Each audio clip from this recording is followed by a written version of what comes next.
नमस्कार, सुप्रभात। आप देख रहे हैं खबर एचपी और समय हो चला है हिमाचल की 25 बड़ी खबरों को जानने का। तो आइए एक नजर डालते हैं 25 बड़ी खबरों पर फटाफट अंदाज में। इससे पहले यदि आप वीडियो को लाइक नहीं किए तो लाइक कर दीजिए और चैनल को सब्सक्राइब कर लीजिए।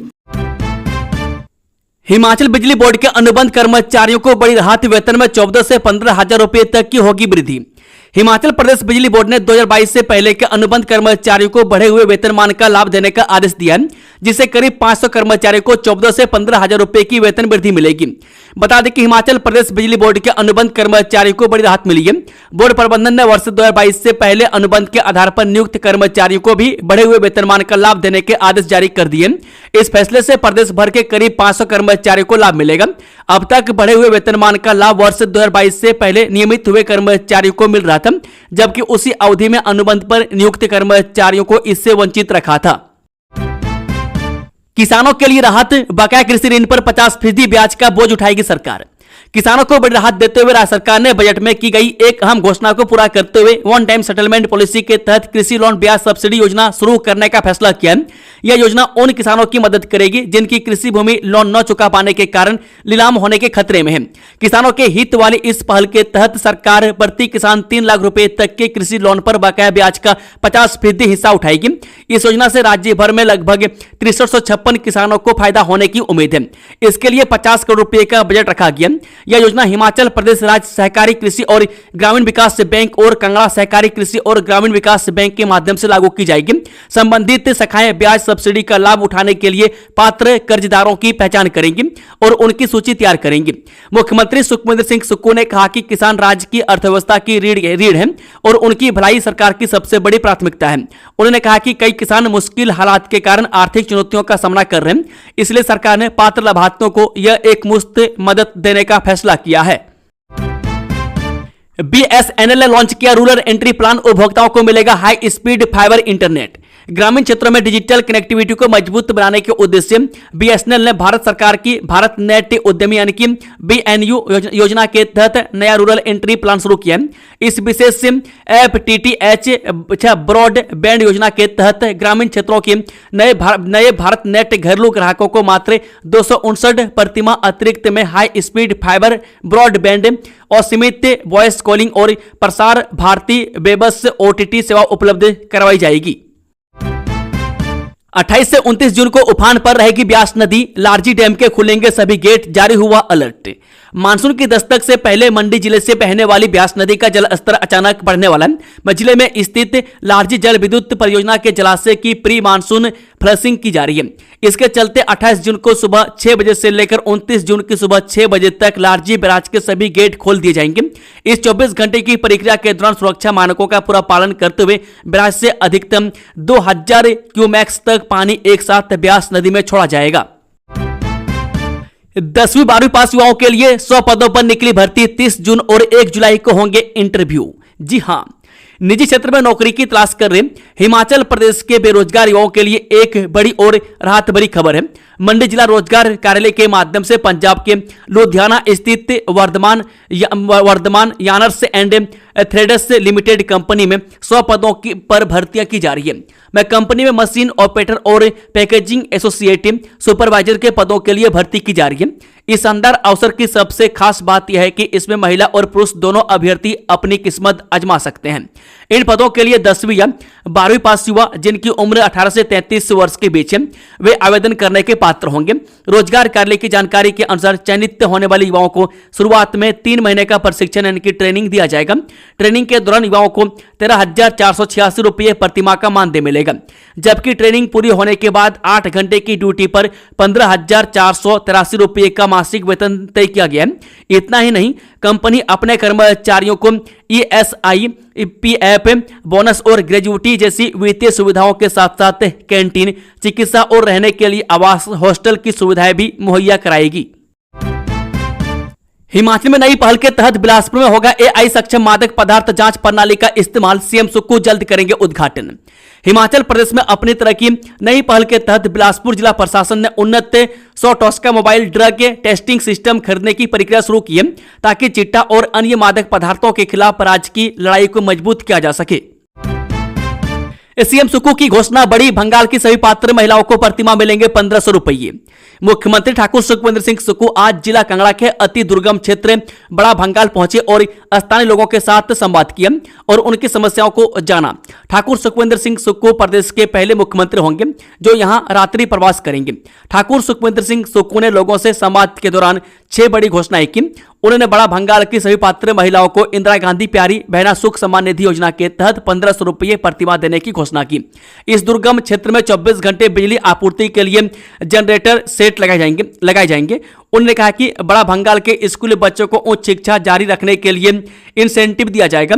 इस क्षेत्र के नजदीकी स्कूलों को सरकार नोडल स्कूल बनाएगी ताकि बीड़ इत्यादि क्षेत्रों में जाकर यहां के बच्चे स्कूली शिक्षा ग्रहण कर सकें। हिमाचल फिर देश में नंबर 1, अब इस क्षेत्र में झटका पहला स्थान। प्रधानमंत्री ग्राम सड़क योजना के तहत ग्रामीण सड़कों की गुणवत्ता मूल्यांकन में हिमाचल का शानदार प्रदर्शन रहा है। मैं केंद्र की ओर से वर्ष 2025-26 की रिपोर्ट में प्रदेश को पहला स्थान मिला है। लिहाजा कठिन भौगोलिक परिस्थितियों के बीच सड़कों निर्माण की गुणवत्ता में हिमाचल की यह संवेदनशीलता देश के पहाड़ी राज्यों के लिए भी एक मिसाल बनकर उभरी है। मैं केंद्र की गुणवत्ता मूल्यांकन रिपोर्ट को लेकर प्रदेश के लोक निर्माण मंत्री विक्रमादित्य सिंह ने जानकारी सोशल मीडिया पर साझा की। लोक निर्माण मंत्री विक्रमादित्य सिंह ने कहा कि हिमाचल प्रदेश में एक बार फिर यह साबित कर दिया है कि कठिन भौगोलिक परिस्थितियों और चुनौतीपूर्ण मौसम के बावजूद विकास कार्यों की गुणवत्ता से कोई समझौता नहीं किया जाता। बीच सत्र भाषा बदलने से छुटकारा, 7वीं से 10वीं तक के छात्रों पर लागू नहीं होगी नई भाषा नीति। केंद्र सरकार की नई 3 लैंग्वेज पॉलिसी को लेकर बीते कई दिनों से टेंशन में डूबे आए लाखों छात्रों और अभिभावकों को बड़ी राहत मिली है। सरकार ने फैसला किया है कि अब 7वीं से 9वीं कक्षा के छात्रों को बीच में भाषा नहीं बदलनी होगी। वे 10वीं तक उसी विदेशी भाषा विषय को पढ़ना जारी रख सकेंगे जिसे वर्तमान में वह पढ़ रहे हैं। वह 7वीं से 9वीं के छात्रों पर 3 भाषा नीति वाला नियम तुरंत लागू नहीं होगा। वह 7वीं, 8वीं और 9वीं कक्षा के विद्यार्थियों का 10वीं तक पुराना भाषा का कॉम्बिनेशन जारी रहेगा। केंद्रीय शिक्षा मंत्री धर्मेंद्र प्रधान ने स्पष्ट किया है कि नई त्रिभाषा नीति के तहत 2 भारतीय भाषाएं पढ़ने का नियम पहले से कक्षा 7वीं, 8वीं और 9वीं में पढ़ रहे छात्रों पर लागू नहीं होगा। ऐसे छात्र जिन्होंने मौजूदा व्यवस्था के तहत 2 विदेशी भाषाएं चुनी है वे 10वीं बोर्ड परीक्षा तक अपना वही भाषा संयोजन जारी रख सकेंगे। प्रवेश परीक्षा 12 जुलाई को एलाइड हेल्थ केयर और बी फार्मेसी आयुर्वेद में दाखिले का मौका। अटल मेडिकल एवं रिसर्च यूनिवर्सिटी नेरचौक ने शैक्षणिक सत्र 2026-27 के लिए विभिन्न पैरामेडिकल और बी फार्मेसी यानी कि आयुर्वेद पाठ्यक्रमों में दाखिले की प्रक्रिया शुरू कर दी है। यूनिवर्सिटी प्रशासन की ओर से इन प्रोफेशनल कोर्सेज में प्रवेश के लिए होने वाली संयुक्त प्रवेश परीक्षा को लेकर आधिकारिक अधिसूचना जारी कर दी है।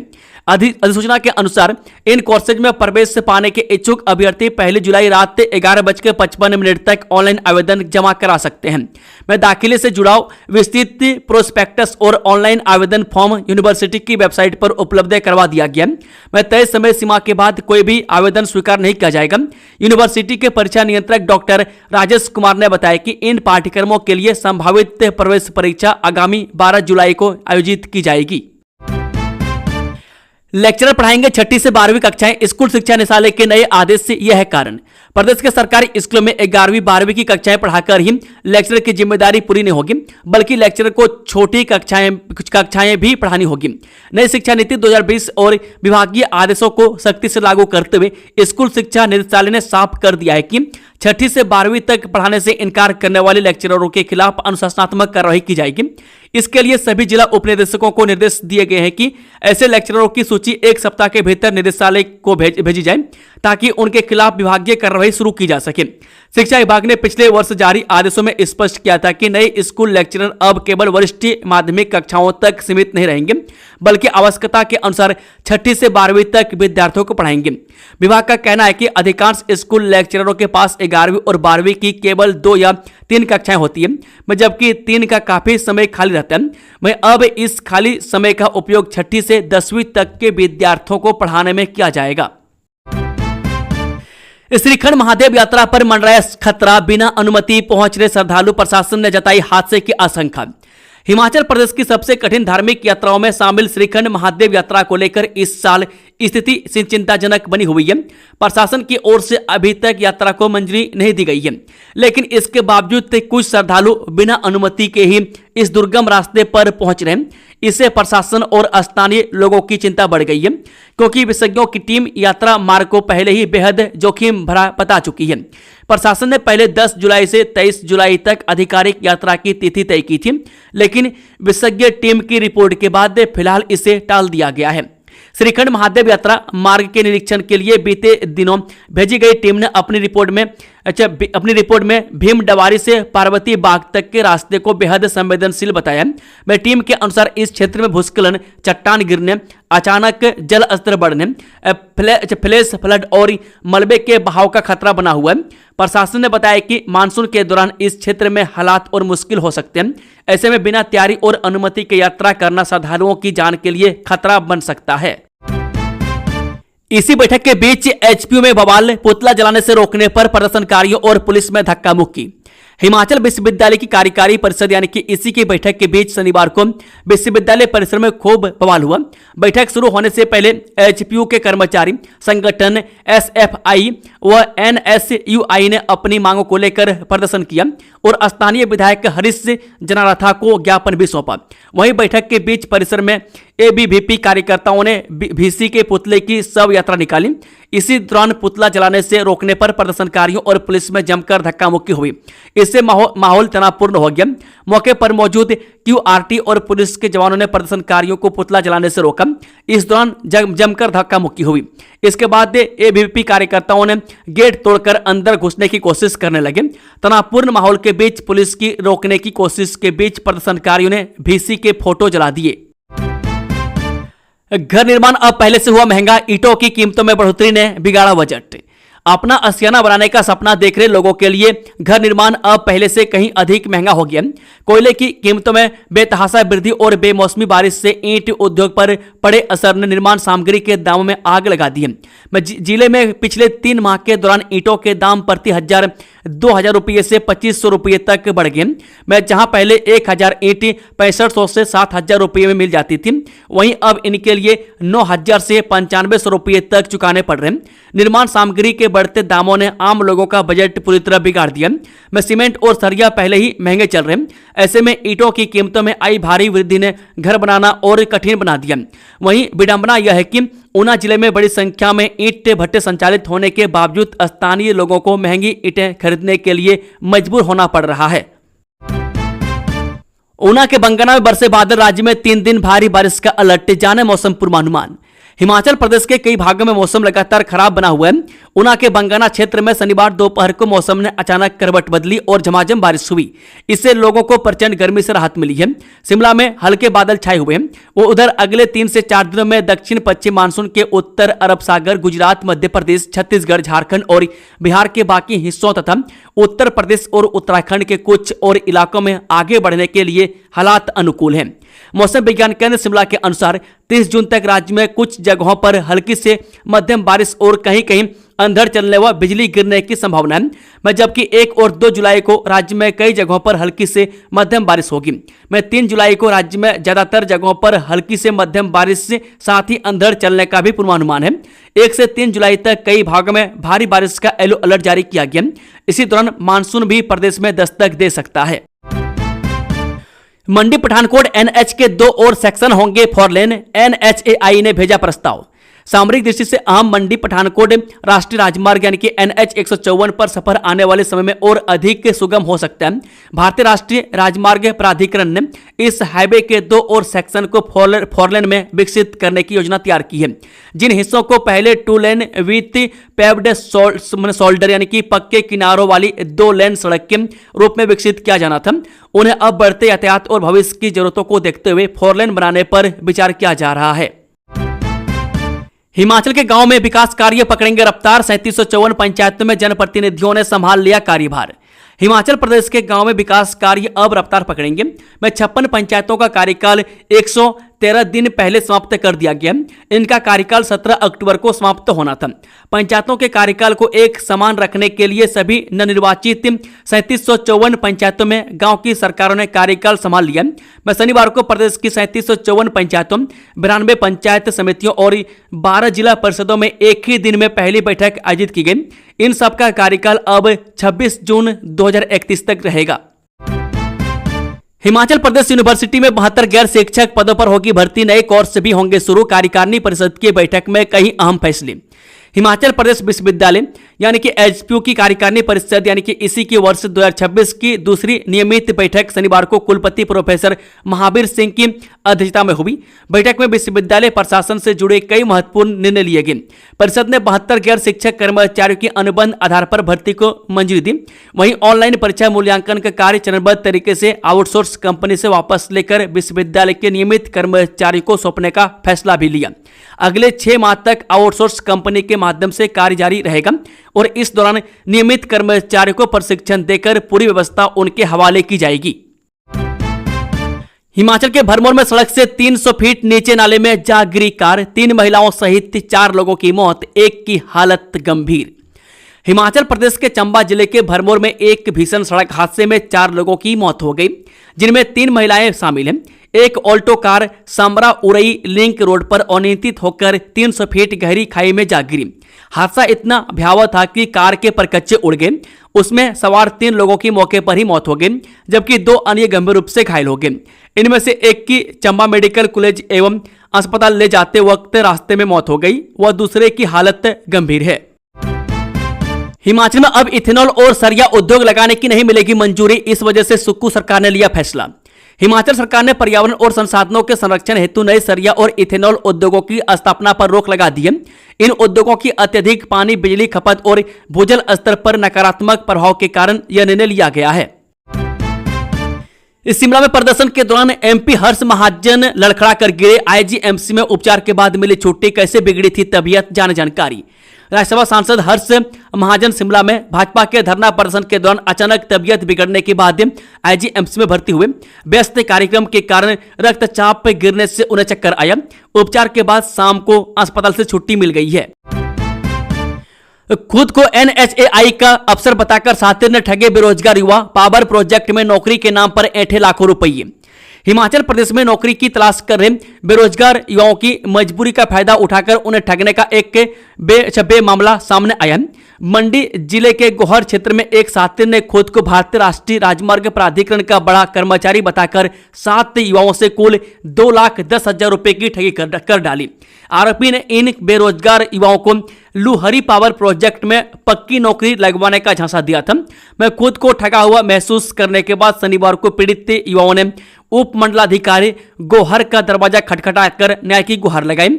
मामले की गंभीरता को देखते हुए एसडीएम ने त्वरित कार्रवाई करते हुए इसे आगामी छानबीन और प्राथमिकी दर्ज करने के लिए थाना प्रभारी गोहर को प्रेषित कर दिया है। ड्यूटी के दौरान रील बनाने वाले फील्ड कर्मचारियों पर सख्त हुआ बिजली बोर्ड, कार्रवाई की चेतावनी। जी हां, बिजली बोर्ड प्रबंधन ने ड्यूटी के दौरान सोशल मीडिया के लिए रील और वीडियो बनाने वाले फील्ड एवं तकनीकी कर्मचारियों पर सख्ती बरतने के निर्देश जारी किए हैं। बोर्ड ने स्पष्ट किया है कि बिजली के खंभों पर कार्य करते समय रील बनाना और उसे सोशल मीडिया पर साझा करना गंभीर मामला है और ऐसा करने वाले कर्मचारियों के खिलाफ अनुशासनात्मक कार्रवाई की जाएगी। इस संबंध में बिजली बोर्ड प्रबंधन की ओर से आदेश जारी कर दिए। आदेशों के तहत सभी अतिरिक्त अधीक्षण अभियंताओं और वरिष्ठ अधिशासी अभियंताओं को निर्देश दिए गए हैं कि वे अपने अपने अधीन कार्यरत कर्मचारियों को तत्काल प्रभाव से इस तरह की गतिविधियों पर रोक लगाने के लिए निर्देशित करें। नशा तस्करों की 70 लाख की अवैध संपत्ति, फ्रिज, लग्जरी वाहन व सोना जब्त।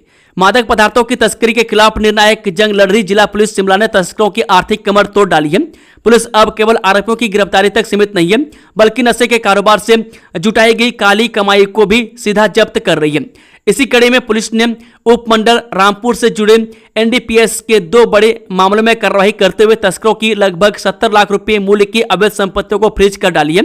इस संबंध में एएसपी शिमला मेहर पवार ने प्रेस वार्ता की और यह जानकारी साझा की। चुनाव टालने और झूठे केस बनाने वाले अधिकारियों की लिस्ट बना रही बीजेपी, जयराम ठाकुर का सुक्खू सरकार पर तीखा हमला। हिमाचल प्रदेश में शहरी निकाय और पंचायती राज संस्थाओं के चुनावों को लेकर सियासी माहौल पूरी तरह से गर्मा गया।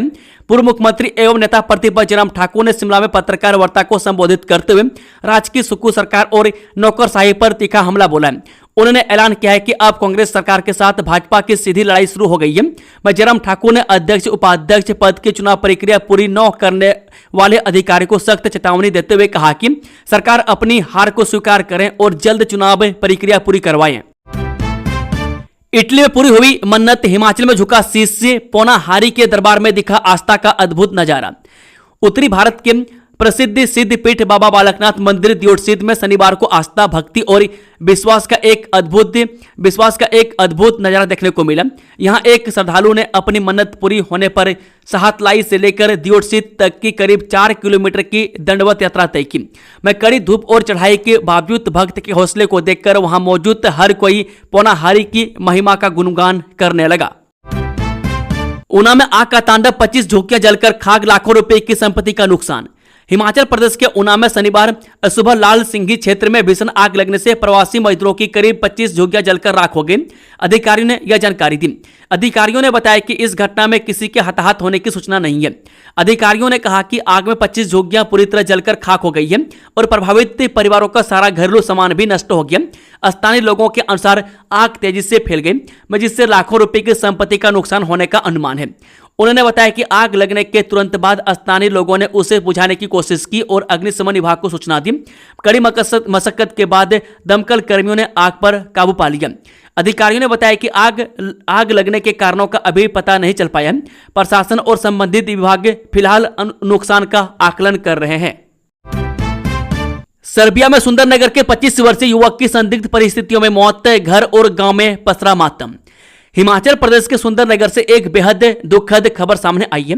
बेहतर भविष्य और रोजगार की तलाश में यूरोपीय देश से सर्बिया गए एक 25 वर्षीय युवक की संदिग्ध परिस्थितियों में मौत हो गई। मृतक की पहचान सुंदरनगर की ग्राम पंचायत अपर बहेली के समकल गांव निवासी निखिल कौशल पुत्र नंदलाल के रूप में हुई है। जवान बेटे की मौत की खबर से परिवार और पूरे गांव में मातम पसर गया है। परिवार ने सरकार से निखिल के पार्थिव शरीर को जल्द से जल्द भारत लाने की व्यवस्था करने की भी अपील की है, ताकि पैतृक गांव में धार्मिक रीति रिवाजों के अनुसार उसका अंतिम संस्कार किया जा सके। सुंदरनगर में माता भराड़ी के 2 मंदिरों में सेंधमारी, सोने चांदी के आभूषण व दान पत्र ले उड़े चोर। सुंदरनगर क्षेत्र में चोरों के हौसले इस कदर बुलंद है कि उन्होंने अब धार्मिक स्थलों को भी अपना निशाना बनाना शुरू कर दिया। वीरवार रात खुराहल और भनवाड़ स्थित प्रसिद्ध माता भराड़ी के 2 मंदिरों में एक ही रात में चोरी की वारदातें सामने आई है। चोरों ने मंदिर के दरवाजे के कुंडे तोड़कर लाखों रुपए के सोने चांदी के आभूषण, भारी पित्तल की घंटियां और दानपत्र साफ कर दिए। एक ही रात में हुई इन 2 वारदातों से पूरे इलाके में हड़कंप मच गया है और स्थानीय लोगों में भारी रोष है। हिमाचल की चेरी प्लम से महकेंगे ओमान के बाजार। हिमाचल प्रदेश के बागवानी क्षेत्र ने शनिवार को एक नई उपलब्धि अपने नाम दर्ज की। प्रदेश में पहली बार चेरी और प्लम की निर्यात खेप ओमान के लिए रवाना की गई। बागवानी मंत्री जगत सिंह नेगी एवं HPMC के अध्यक्ष ने हरी झंडी दिखाकर इस ऐतिहासिक खेप को रवाना किया। इसे हिमाचल के स्टोन फ्रूट्स को अंतर्राष्ट्रीय बाजारों तक पहुंचाने की दिशा में बड़ा कदम माना जा रहा है। HPMC ने कृषि एवं प्रसंस्कृत खाद्य उत्पाद निर्यात विकास प्राधिकरण एपीडा के सहयोग से यह पहल की है।